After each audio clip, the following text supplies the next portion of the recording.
बिस्मिल्लाहिर्रहमानिर्रहीम। अस्सलामुअलैकुम। आज हम आपको हज़रत मूसा अलैहिस्सलाम के मौज़ात के बारे में बताएंगे। हज़रत मूसा अलैहिस्सलाम अल्लाह ताला के बरगुज़ीदा नबियों में से नबी थे, जिनको अल्लाह ताला ने बहुत से मौज़ात से नवाजा हुआ था। फिरौन ने मिस्र में रबूबियत का जब दावत किया और इसने बनी इसराइल को सख्त तकलीफ दी, अल्लाह ताला ने हज़रत मूसा अलैहिस्सलाम को नबूवत के लिए मुंतखब किया और इन्हें फिरौन और बनी इसराइल की तरफ मबूस फरमाया। फिरौन एक मग़रूर, सरकश, मुतकब्बिर और बाग़ी और जालिम इंसान था। मूसा अलैहिस्सलाम ने इसके सामने बहुत से मुअज़्ज़ात पेश किए ताकि वो अपनी काफराना आदतों को छोड़ दे, इस्लाम कबूल कर ले और खुदाए वाहिद पर ईमान ले आए। हज़रत मूसा अलैहिस्सलाम ने दरबार में सबसे पहले अज़ा का मुअज़्ज़ा पेश किया। जब आपने अज़ा फेंका तो वो सांप बनकर सामने चलने लगा। उलमा फरमाते हैं कि आप अलैहिस्सलाम के अज़ा ने बड़े अज़दा की शक्ल अख्तियार कर ली। अगर इसे खुदा का हुक्म होता तो फिरौन का पूरा महल भी निगल लेता। फिरौन ने हज़रत मूसा अलैहिस्सलाम से कहा कि खुदारा इसे संभालो। हज़रत मूसा अलैहिस्सलाम ने इसे हाथ लगाया तो वो दोबारा असा बन गया। फिरौन ने कहा कि मूसा जादूगर है, चुनांचे इसने आपके मुकाबले के लिए जादूगर जमा किए और मुकाबले के लिए एक दिन मुकर्रर किया। इस दिन लोग मुकाबला देखने के लिए कसीर तादाद में जमा हुए। जादूगर ने अपनी रस्सियां फेंकी तो सांप बनकर चलने लगी। इसके बाद हज़रत मूसा अलैहिस्सलाम ने असा फेंका तो वो बहुत बड़ा सांप बन गया। इसने जादूगरों के ख्याली सांपों को खाना शुरू कर दिए। जब जादूगर ये मंजर देखा तो उन्हें यकीन हो गया कि मूसा अलैहिस्सलाम जादूगर नहीं है, वो खुदा के सच्चे नबी हैं। इसलिए वो आप पर ईमान ले आए। कुछ दिन गुजरे तो फिरौन ने अपने चंद सिपाहियों से कहा कि वो चुपके से मूसा अलैहिस्सलाम के घर जाएं। जब देखेंगे वो सो रहे हैं तो इनका असा चोरी करके ले आए। फिरौन के सिपाही रात की तरीके में हज़रत मूसा अलैहिस्सलाम के घर में दाखिल हुए। उन्होंने असा के करीब जाने की कोशिश की। असा फौरन सांप बन गया और इनके पीछे दौड़ने लगा। वो बड़ी मुश्किल से जान बचाकर फिरौन के पास आया और उससे कहा, मूसा अलैहिस्सलाम सोए हुए हैं लेकिन असा का मालिक बेदार है, इसे नींद नहीं आती। हज़रत मूसा अलैहिस्सलाम ने दूसरा मौज़ा पेश किया। मूसा अलैहिस्सलाम अपने दाएं हाथ बगल में डालकर बाहर निकालते तो वो चांद की तरह चमकने लग जाता। हज़रत मूसा अलैहिस्सलाम ने फिरौन और उसकी कौम को तौहीद और तर्क शिर्क की दावत दी, लेकिन इन पर इनकी बदनसीबी गालिब थी, इसलिए उन्होंने आपकी दावत को कबूल करने से इनकार कर दिया।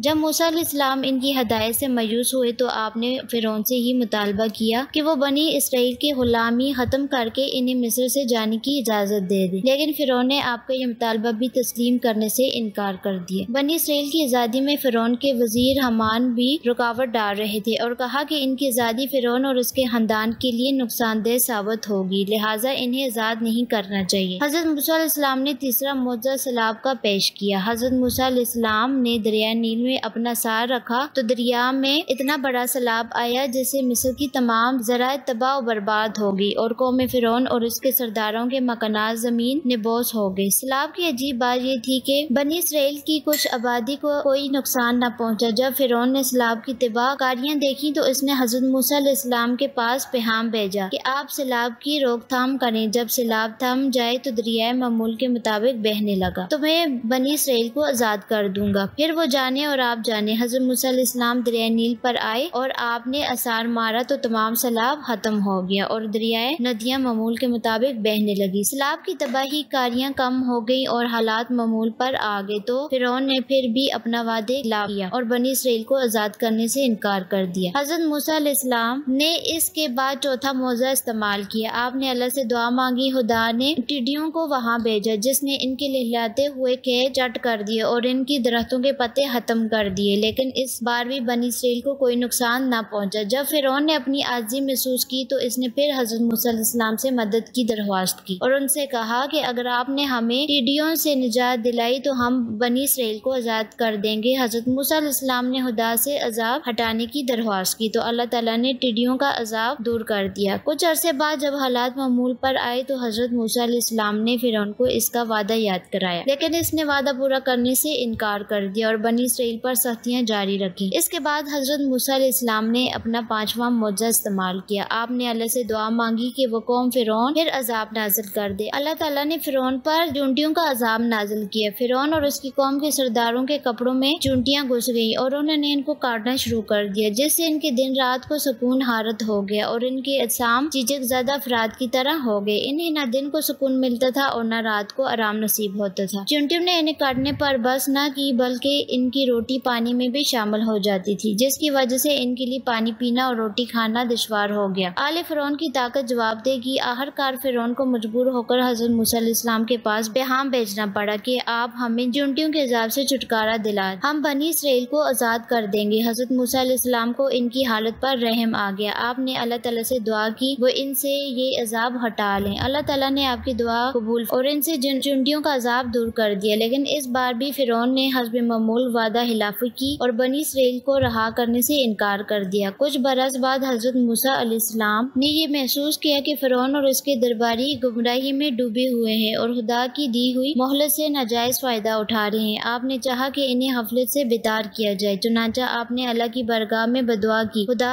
ने इन पर कोई और अजाब नाज़िल फरमा। इस मर्तबा अल्लाह ने इन पर मेंढक मुसल्लत कर दिए। अचानक कहीं से मेंढकों की फौजें आई और उन्होंने फ़िरौन और आले फ़िरौन के घरों का रुख किया और मेंढक पूरी फुदक फुदक कर इनके कपड़ों और रोटी पर चढ़ जाती। वो पानी पीने का इरादा करती तो मेंढक इनके पानी पीने की कोजों में जा पड़ती। सर से मेंढक को हटाते तो बाजों पर चढ़ जाती। अलहरस मेंढकों ने इनकी जिंदगी अजीरन कर दी और इनका आराम सुकून खारत कर दिया। जब वो इस मुसीबत से तंग आ गए तो उन्होंने मूसा अलैहिस्सलाम से दरख्वास्त की कि आप हमें इस मुसीबत से निजात दिलाएं, हम बनी इसराइल को रहा कर देंगे। हज़रत मूसा अलैहिस्सलाम ने अल्लाह से दरख्वास्त की कि वो अपना अज़ाब इनसे हटा लें। अल्लाह ने इनकी दुआ कबूल फरमाई और मेंढक गुम हो गए। फिर जब हालात मामूल पर आए तो फ़िरौन ने हस्ब आदत सरकशी की अपनाई और बनी इसराइल को रहा कर देने से इनकार कर दिया। फिर कुछ सालों तक खुदा ने इन्हें ढील दी मगर वो अपनी हलत रोश पर कायम रहे। इसके बाद खुदा ने इन पर खुश्क साली और कहत का अजाब नाजिल किया। सरजमीन मिस्र पर बारिश का एक कतरा तक न बरसा, जिसकी वजह से दर्जा हरारत बढ़ गया और नहरें खुश्क हो गईं। चश्मों का पानी ज़ेर जमीन चला गया, फसलें जल गईं, हैवानात मरने लगे और पूरे मिस्र पर कहत का राज हुआ गया। लोग भूख से बुलबुला कर मरने लगे। लोगों के घरों में जितना जहीरा था सब का सब खत्म हो गया और पूरे मुल्क पर गुर्बत मुफलिसी, कहत, प्यास और मर्ज के मनहूस साए फैल गए। कुछ अरसे तक ये हालत कायम रही। आखिरकार फ़िरौन ने हज़रत मूसा अलैहिस्सलाम से राब्ता किया और कहा कि आप खुदा से दरख्वास्त करें कि वो हमें इस मुसीबत से निजात अता कर दे। इस दफा पक्का वादा करता हूँ कि बनी इसराइल को रहाई दे दूंगा। हज़रत मूसा अलैहिस्सलाम को इनकी हालत पर